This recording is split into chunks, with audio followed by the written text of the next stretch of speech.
Rytų partnerystės aktualijos, demokratijos raida ir išmoktos pamokos. Visą tai aptarta ES parlamentų užsienio reikalų komitetų pirmininkų ir parlamentinio demokratijos forumo susitikime.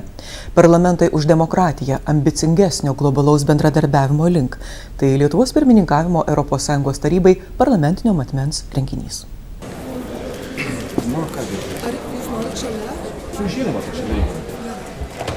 Paskutinis šiais metais Lietuvos pirmininkavimo ES tarybai parlamentinio matmens renginys vyksta Vilniaus viršūnių susitikimo išvakarėse.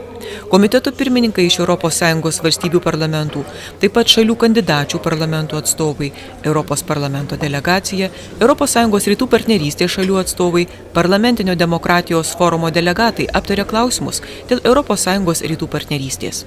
Posėdis verčiamas į 7 kalbas – lietuvių, anglų, prancūzų, ukrainiečių, italų, ispanų ir rusų kalbas. Pradėdamas susitikimą, Seimo užsienio reikalų komiteto pirmininkas Benediktas Juotka pastebi, kad Lietuvai ir kitoms Baltijos bei Vidurio Europos valstybėms prisijungus prie ES, naujoji ES riba pasislinko gerokai į rytus.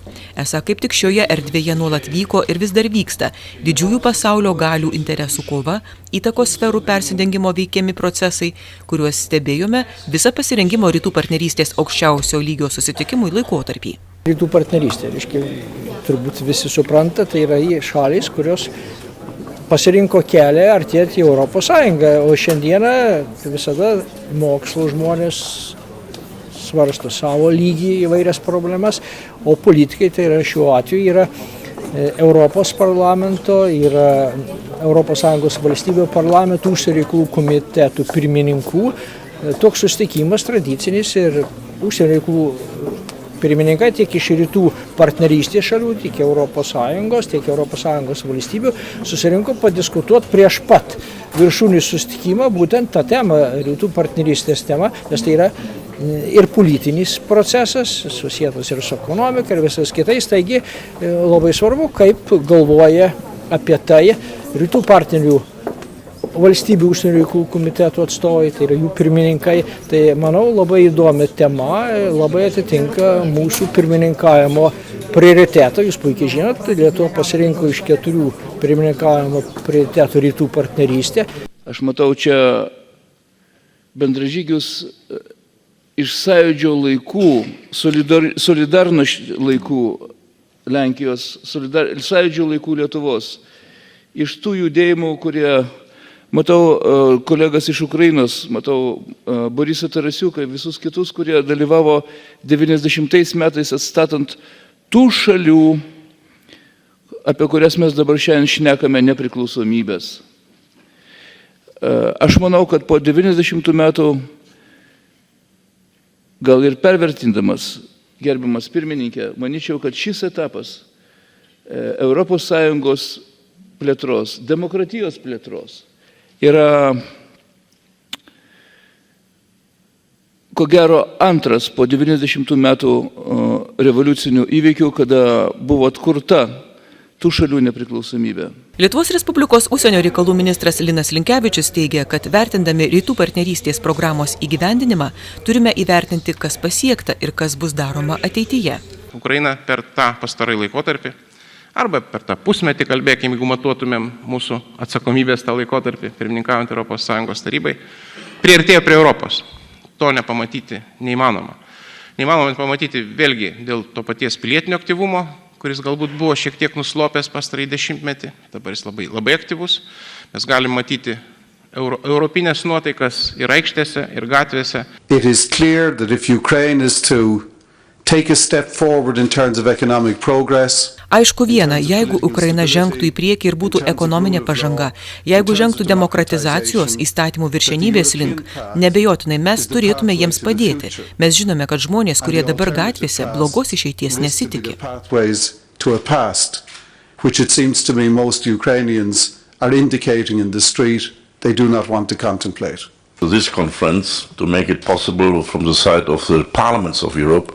Šios dienos susitikimas suburė ES parlamentus. Žinoma, šis susitikimas bus sėkmingas. Atvažiavau visai pesimistiškai nusiteikęs, bet matau, kad dabar ta mintis, jog durys yra atvertos, mane nuramina. Man atrodo, kad labai aiški žinia nuskambėjo iš visų parlamentarų lūpų. Ir manau, kad šią mintimį mes turime gyventi toliau. And the will of the people will win at the end of the day. I think that was a very clear understanding between all the parliamentarians. Ukrainos aukščiausiosios rados narys, opozicinės partijos UDAR lyderis Vitalijus Kličko, į kurios spaudos konferenciją susirinko didžiulis Lietuvos ir užsienio žurnalistų būrys, sako, kad jo šalis daugiau kaip 20 metų kuria demokratišką, europietišką valstybę. Ir Kijevas buvo priartėjęs prie bene svarbiausio žingsnio šiame kelyje – asociacijos sutarties su ES pasirašymo. With Europeans' life standards, it's which Mes esame europiečiai ir norime gyventi kaip europiečiai. Vyriausybė ir parlamentas negali ignoruoti žmonių nuomonės. Kaip pirmininkaujančios Lietuvos palaikymo simbolį Ukrainai, parlamentinio demokratijos forumo pirmininkas Emanuelis Zingeris Vitalijui Kličko padovanoja savo kaklaraištį Lietuvos pirmininkavimo ES tarybai suvenyrą. Leiskit man perduoti simbolį, just a symbol of European Union. That's you. Aš visą laiką buvau optimistas, kad čia įvyks stebuklas ir prezidentas Janukovičius, turėdamas Ukrainos rados teisinius įgaliojimus, tai Ukrainos rada šiemet priėmė specialų įstatymą dėl Ukrainos krypties į ES. Žinodamas, kad ES švelnina reikalavimus dėl ponios Timošenko, aš buvau toks labai didelis optimistas ir maniau, atvažiuos prezidentas Janukovičius ir mus visus nustebins. Rytoj pasirašydamas ES ir Ukrainos asociacijos sutartį. Tai aš dar laukiu stebuklo. Prezidentas Janukovičius atvažiuoja, o jeigu stebuklas neįvyks, o tikriausiai taip ir bus, tai bet kuriuo atveju tiek prezidentas Janukovičius, tiek Ukrainos premjeras Azarovas, tiek pozicija, tiek opozicija kalba, kad tai bus laikina pauzė. Kitame kelyje, rytų partnerystės kelyje. Tai puikiai žinot, kaip ta pauzė, jeigu tokie vyks, atsirado, tai yra aiškus spaudimas iš kaimynų. Manau, kad kryptis jų vis tiek politinė išlieka. Būtent kryptis rytų partnerystės šalies kryptis. Seimo pirmininko pavaduotojo Petro Oštrevičiaus nuomonė, Armėnija, Azerbaidžanas, Baltarusija, Gruzija, Moldova ir Ukraina pastaraisiais mėnesiais tapo tikro geopolitinio mūšio aikšte, kurioje aiškiai konkuruoja dvi alternatyvios integracinės erdvės – ES ir Rusijos inicijuotas Eurazijos sąjungos projektas. Tačiau džiugina Moldovos ir Gruzijos pasiekta pažanga pasirinktame kelyje į ES, kurio vienas iš etapų – asociacijos susitarimų parafavimas. Svarbu paminėti ir Azerbaidžano bei Armėnijos norą toliau plėtoti sektorinį bendradarbiavimą pagal rytų partnerystės programą. Padėtis Baltarusijoje, kaip žinome, vis dar išlieka labai sudėtinga, tačiau ir čia neturime teisės nuleisti rankų ir tuo pačiu privalome aktyviai dalyvauti, ypač stiprinant pilietinę visuomenę šioje mums artimoje kaimynėje. Moldovos Respublikos parlamento pirmininkas Igoris Kormanas tikina, kad Moldova yra pasirengusi stiprinti glaudesnius santykius su ES ir kad galutinis šalies tikslas yra visateisė narystė ES. Gera žinia tai, kad Europos komisija Moldovos piliečiams, turintiems pasus su biometriniais duomenimis, jau pasiūlė bevizį režimą įvažiavimui į Šengeno zoną. Kaip praneša Europos komisija, šis siūlymas rodo sėkmingą visų Moldovos Respublikos vizų liberalizavimo veiksmų plano kriterijų įvykdymą. Our intention is after this summit to take all necessary measures and next year to sign the association agreement. Mes vakar išgirdome gerą žinią, kad Europos komisija ketina pradėti procesą, inicijuoti reikalingus teisės aktus, kad būtų galima liberalizuoti vizas kelionėms iš Moldovos į Europos Sąjungą. Mes tikimės, kad kitais metais galėsime pasirašyti asociacijos susitarimą bei laisvosios prekybos susitarimą. Ir tai reikštų, kad Moldovos eurointegracinis procesas bus negrįžtamas. Tikimės, kad kitais metais Europos vadovų taryboje ir Europos Sąjungos taryboje bus galima priimti sprendimą dėl vizų liberalizavimo su Europos Sąjunga. Labai noriu padėkoti Lietuvos partneriams ir draugams, kurie pirmininkaudami Europos Sąjungai nuolat palaiko Moldovą.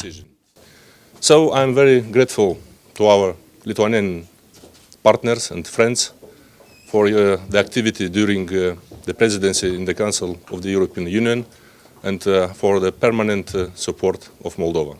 Gruzijos įsipareigojimų siekti ES ir euroatlantinės integracijos savo kalboje pabrėžia Gruzijos parlamento užsienio ryšių komiteto pirmininkas Tedo Džaparidze. Esą šios valstybės siekis būti Europoje nereiškia priešiškumo Rusijai.